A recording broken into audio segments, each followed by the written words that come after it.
അമൽജ്യോതി കോളേജിനു നേരെയുണ്ടായ അധിക്ഷേപങ്ങൾ അപലപനീയമെന്ന് വ്യക്തമാക്കി സംയുക്ത ജാഗ്രതാ സമിതി. കോളേജിലെ വിദ്യാർത്ഥിനിയായിരുന്ന ശ്രദ്ധ സതീഷിന്റെ മരണത്തെ തുടർന്നുണ്ടായ സംഘർഷങ്ങളുടെ പശ്ചാത്തലത്തിൽ ചങ്ങനാശ്ശേരി, പാലാ ജാഗ്രതാ സമിതികളുടെ സംയുക്ത യോഗമാണ് അധിക്ഷേപങ്ങളിൽ അപലപിച്ചിരിക്കുന്നത്.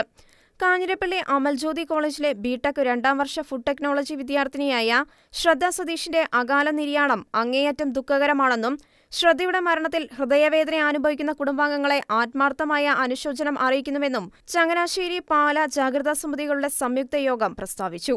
ഈ മരണത്തിന്റെ യഥാർത്ഥ കാരണങ്ങൾ പോലീസ് അന്വേഷണത്തിലൂടെ കണ്ടെത്തേണ്ടതുണ്ടെന്നും സംയുക്ത യോഗം വ്യക്തമാക്കി. എന്നാൽ പോലീസിന്റെ കൃത്യമായ നിഗമനങ്ങൾ ഉണ്ടാകുന്നതിനു മുമ്പ് തന്നെ അവാസ്തവമായ ആരോപണങ്ങളിലൂടെ മാനേജ്മെന്റിനെയും അധ്യാപകരെയും ഹോസ്റ്റൽ അധികൃതരെയും പ്രതിക്കൂട്ടിൽ നിർത്താനും വൈദികരെയും സന്യസ്തരെയും അപകീർത്തിപ്പെടുത്തുവാനും ക്രൈസ്തവ സ്ഥാപനങ്ങളെ തെരഞ്ഞുപിടിച്ച് ആക്രമിക്കുവാനുമുള്ള ശ്രമങ്ങൾ തികച്ചും അപലപനീയമാണെന്നും സംയുക്ത യോഗം ആരോപിച്ചു.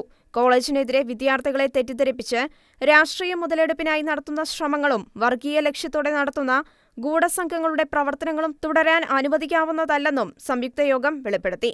അക്കാദമിക രംഗത്തെ നിയമങ്ങൾ അനുസരിച്ച് അച്ചടക്കത്തോടെ പ്രവർത്തിച്ച് സമൂഹത്തിനും രാഷ്ട്രത്തിനും മികച്ച സംഭാവനകൾ നൽകുന്ന ക്രിസ്ത്യൻ മാനേജ്മെന്റിന്റെ വിദ്യാഭ്യാസ സ്ഥാപനങ്ങളെ തകർക്കാനുള്ള നീക്കങ്ങളിൽ നിന്ന് രാഷ്ട്രീയ കക്ഷികൾ പിന്മാറുകയും ആവശ്യമായ സംരക്ഷണം നൽകാൻ സർക്കാർ തയ്യാറാകുകയും ചെയ്യണമെന്നും സംയുക്ത യോഗം ആവശ്യപ്പെട്ടു.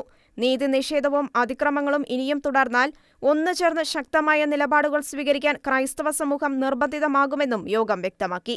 ചൊവ്വാഴ്ച കൂടിയ യോഗത്തിൽ പ്രസ്തുത രൂപതകളിലെ ജാഗ്രതാ സമിതി ഡയറക്ടർമാരായ ഫാദർ ജെയിംസ് കൊക്കവയലിൽ, ഫാദർ ജേക്കബ് വെള്ളമരുന്നിക്കൽ, ഫാദർ സ്റ്റാൻലി പുല്ലോലിൽ, ചങ്ങനാശ്ശേരി അതിരൂപത PRO അഡ്വക്കേറ്റ് ജോജി ചിറയൽ, കാഞ്ഞിരപ്പള്ളി രൂപത AKCC പ്രസിഡന്റ് ജോമി കൊച്ചുപറമ്പിൽ എന്നിവരും വൈദികരും സമർപ്പിതരും ആൽമായരും ഉൾപ്പെടുന്ന സമിതി അംഗങ്ങളും സംബന്ധിച്ചു.